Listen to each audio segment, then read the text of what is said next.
back to the HaneyBiz Project with host Mark Haney. All right. Welcome back to the HaneyBiz Project, brought to you courtesy of Sun System Technology. I'm Mark Haney, and I am joined by the general manager of the Sacramento River Cats, Chip Maxson. How you doing, Chip? Mark, I'm banging, buddy. Glad to be here. I love it. You are at your very best. And I have a question for you because, you know, it's a lot of us, we dream about being pro baseball players or pro football players. But I mean, the second best thing, or maybe even the best thing, would be being the general manager of a professional sports franchise. What is being the GM of the River Cats like? That's a great question. Some days I don't know, but it is. It's a lot of fun. You know, deep down when I was finishing college and wanted to work in sports, it was still that 12-year-old boy inside of me that said, hey, it's cool to go to a ballpark.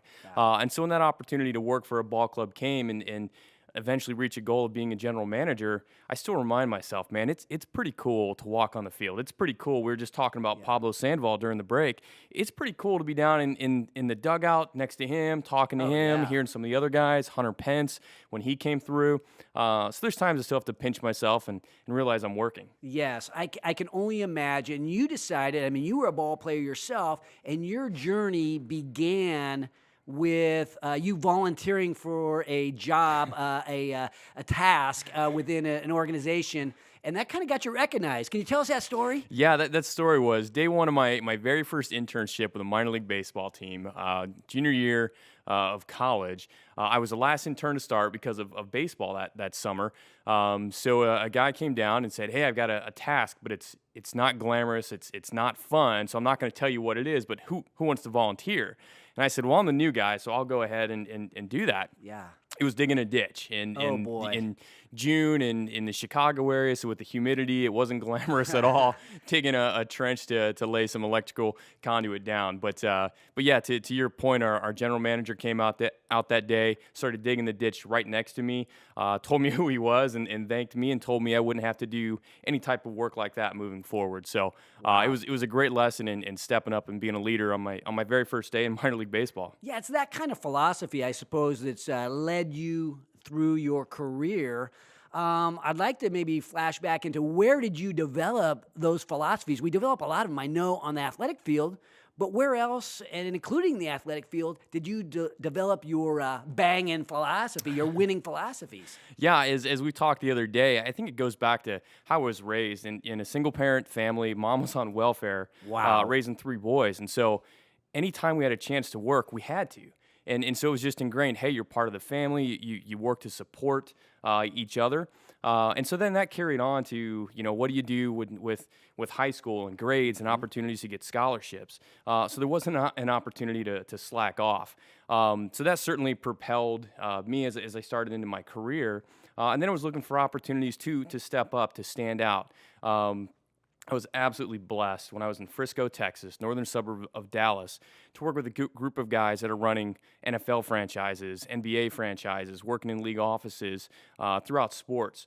And I quickly learned there, you have a choice to make. You can hang out with some of your peers who just are happy to be there, or you can hang out with the leaders. You can surround yourself with people that'll make you better, that'll challenge you. And that's what I chose to do at that point. And those guys today continue to be mentors, to be friends, to hold me accountable and check in and make sure I'm doing things to better my staff as well. You told me the other day that you like the quote, A players attract A players. It sounds like that's what happened in those earlier years as you got surrounded by, you got on a team with A players, and each of you has gone on to great careers. And how has that philosophy transferred to your role at the River Cats? Yeah, I stole that line from Steve Jobs. Talent attracts. You got to steal it from somebody. It might be Steve's fine. Not a bad guy. Pretty smart. But a talent attracts a talent. And I also look at the Olympics. We talked about Justin and I both have wives that are very talented marathon runners. And so when I'm watching the Olympics every 4 years, new records are set all the time. And how does that happen? When you have the best competing against the best, it brings you to a new level. And so that's what we try and do here in Sacramento with the River Cats. I want to make sure that we're finding the best possible talent that we can get. We're bringing them in together and creating, when we're talking about building a team, creating a team that does want to learn, they want to listen, they want to surround themselves with the best. And then the synergy takes over, and we start moving in a good direction. It's interesting when we come into a new position. You've been with the River Cats about 5 years, is that right? Yep. And so you come in, and obviously the River Cats are a beloved team here in Sacramento, but you had to make some tough changes. Yeah. What happened? Yeah, man, culture manages more than managers do. And I love that quote, and I tell that to my leadership team all the time. And again, I'll talk more about leadership than management, because I think that's so much more important. The Sacramento River Cats have been so successful for so long. And this is the 5th minor league team I've worked with. Everybody else looks up to Sacramento. So when I came here, I had this idea that, hey, everything would be great. I just get to take over and try and make a few tweaks and tinker here and there. But the culture was bad, and we had to make some very tough decisions. There were people that had been around for a long time. There were some new people. Tried to bring new people into a culture, and I made the mistake of thinking, I'm a great leader, and they're going to want to follow me no matter what the culture says. Well, you are a great leader. Didn't work? No, it didn't work at all. Not good enough. So the reality was we had to really burn down the barn and get rid of some rats in a way. And from our sales and marketing team, there's 3 people left from when I started. But we've got some awesome leaders in place now, and guys and gals, and I'm excited to work with them to help them continue to progress with their career, hopefully with the River Cats, but if not, then it's my job to help them progress somewhere else too. Yeah, you were talking earlier about somebody that you helped, who you had invested into your time. It had been a successful contributing member of the River Cats team, and you went out and helped them to advance their career with another organization. Why? Yeah, that's my promise to our staff, and sometimes it hurts, but if you take that approach that you're going to develop leaders and develop people, they're going to be extremely loyal to you. And so instead of the fear of what's going to happen, and if I'm actually do want to look for a job, will Chip fire me if he finds out, I want to flip it. I want them to tell me about their goals, and I want to try and help them achieve those. It's not easy giving somebody on your staff, giving their name to a recruiter. But at the same time, when they know you're doing that, your staff knows, they're so loyal to you, and they're going to run through a wall, and they're going to help develop people underneath them as well.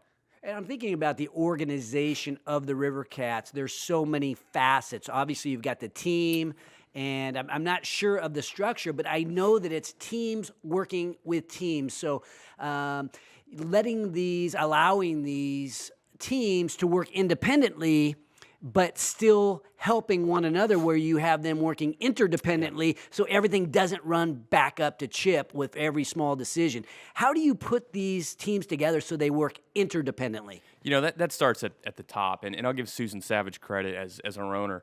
When her husband passed away and she took over, she got advice: don't try and do it all. Let your managers manage. Make sure people go through the chain of command.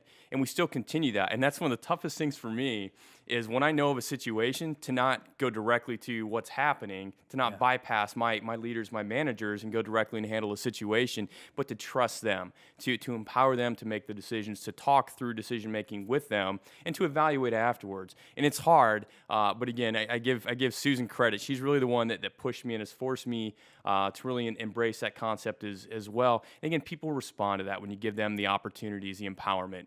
Yeah, it's all about leadership, and I think in building teams, trust is one of the key ingredients that goes into, building a winning team, building a championship team. We're going to ask Chip to stick around, and when we come back from the break, we will talk a little bit more about the River Cats and what he is building and what professional sports franchises mean to the Sacramento region. Join the revolution at HaneyBiz.com, courtesy of Audi Rockland. This is the HaneyBiz Project.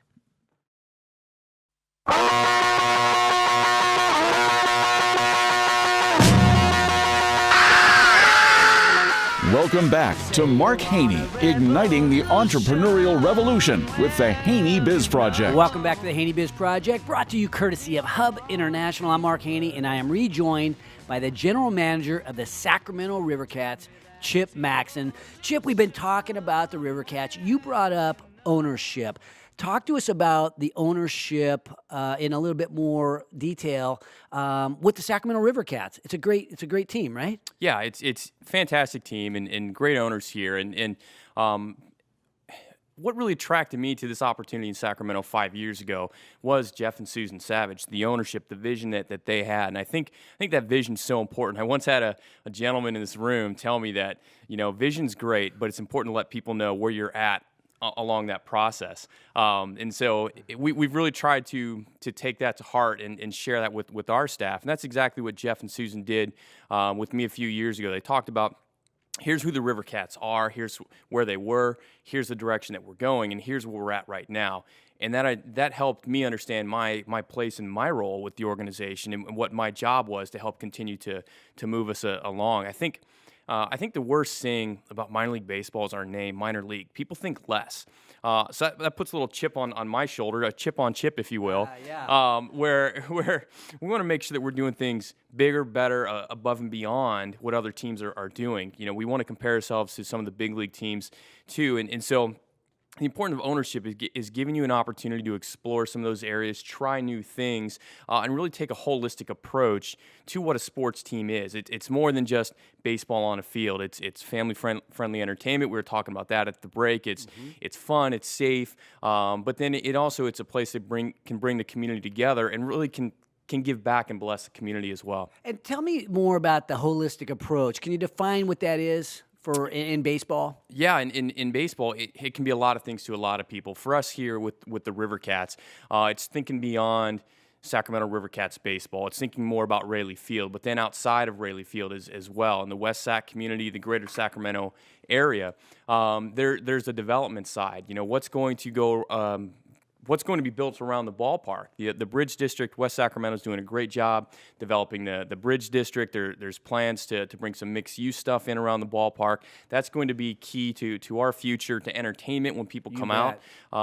People like that urban setting. They like mixed use. They don't want to go far for their entertainment. And so the more we can bring around the ballpark, the better off that we can be.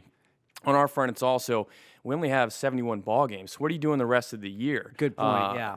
We talked about, we've done a great job doing some Mexican League soccer games. We've done great jobs with concert. Had one this spring, looking at a potential concert this fall. Keeping the facility busy year-round. That's a holistic approach and something we have to do. Well, you are an anchor there in West Sac along the river, and there's so much growth that is happening on your side of the river, but it's beginning to happen on the other side as well, with keeping the Kings here, and then just today they've announced they're starting to move dirt around over there at the rail yards. What do you envision for that entire region? Yeah, the vision's great, and I continue to see the development similar to cities like Charlotte. You look at Austin and what they're doing. You look at Portland's emergence over the last few years. These are some similar markets, and why can't Sacramento do the same thing? Why can't we have a strong downtown core? We don't let the river divide us. We play on both sides. We work, we live on both sides. Become really a greater region, GSAC. It's the vision there. And how can we bring it all together? So that it's exciting to see the rail yards, West Sacramento, downtown, everything that's going on. You bet. And I think this is an entrepreneurial opportunity in the making. And as people like the Savages and the Kevin Nagels of the world, and the Warren Smiths and the Viveks, the people that have invested into these major properties, it makes huge opportunity for the rest of us small business guys. So, we got to tip our hats to these people that are putting their money out there and making these investments. Yeah, no, it's fantastic, and it's something that is, as we look at the future, how can we continue to diversify? We're relying on some other people too to bring some of these new projects into West Sacramento along the river there. And again, the city's been great to work with. Some of the people you talked about, guys like yourself on the small business front, we need that too. We need them to come in and start up cool, exciting businesses that people want to participate and interact with. You bet. Now, I want to jump back into Chip Maxon on the personal side. We talk about A players, attracting A players. And your wife is an A player. Allison is what A+. She's a world-class athlete. And who attracted who in that scenario? She says she ignored me for a few months, but I finally chased her down. Yeah, she ran in the Olympic trials a couple years ago down in LA for the marathon. Very talented runner. She was 10th in 2014, 10th U.S. woman at the Chicago Marathon. So extremely talented there. And yeah, day one when I saw her, I said, I got to get to know this girl. There's something special about her. Well, Justin Booth, our next guest, his wife is also a serious marathon runner, and I know you both help your wives to train in their specific areas. What do you do to help your wife train again? I know you have a program that you work out with her. Yeah, I make sure she's eating pizza and drinking wine with me at the end of the night. But no, it's funny. She'll go out and run. And Justin, we were just talking about this too. We'll start with our wives. We'll get them up in the morning and get started on a run. We'll run our 3 or 4 miles. They'll finish with 14. But then the other day, my wife had me out in the track where she was doing 1,000-meter repeats, running the 1,000 meters at a sub 6-minute pace. And she would have me finish the last 200 meters with her. That last 200 meters. You're fresh. Again, you've had your Starbucks or whatever, and now you go run the last little bit. Easy for me. Pushes her. And yeah, I always have to make sure that she beats me. And that's not hard for her to do. Yeah. Let her beat you on that last 200 meters. Look, any closing thoughts for entrepreneurs in Sacramento as they think about building their teams and working on a culture the way you've done it there with the River Cats? Yeah, I'd say, hey, I'll do a shameless plug of come join us. We've got some great business memberships that we've created with year-round opportunities specifically for the business person to network, and especially that small business person. It could be obviously it could be games during the season, but then we do some great events in the off season under the lights. Cool event on the field. We do some partner wine tasting events that we like bringing people together. It's all about networking, getting to know each other, and selfishly for us, it helps us grow our brand. The more we can interact, the more people we get involved, buying into the ticket side, the suite side, the partnership side, the more fun things that we can do as well. So give me a call and let's talk River Cats opportunities. Help build your team, help build your culture by going down to Raley Field, hanging out with Chip Maxson, the Sacramento River Cats. That's how you do it here in Sacramento. When we return, we're going to be talking to Justin Booth, the president and founder. He's not the founder. He's a man that recently bought, just a few years ago, a restaurant supply company, Crown Distributing. Join the revolution at HaneyBiz.com, courtesy of the Entrepreneurs Organization of Sacramento and law firm Greenberg Traurig. This is the HaneyBiz Project.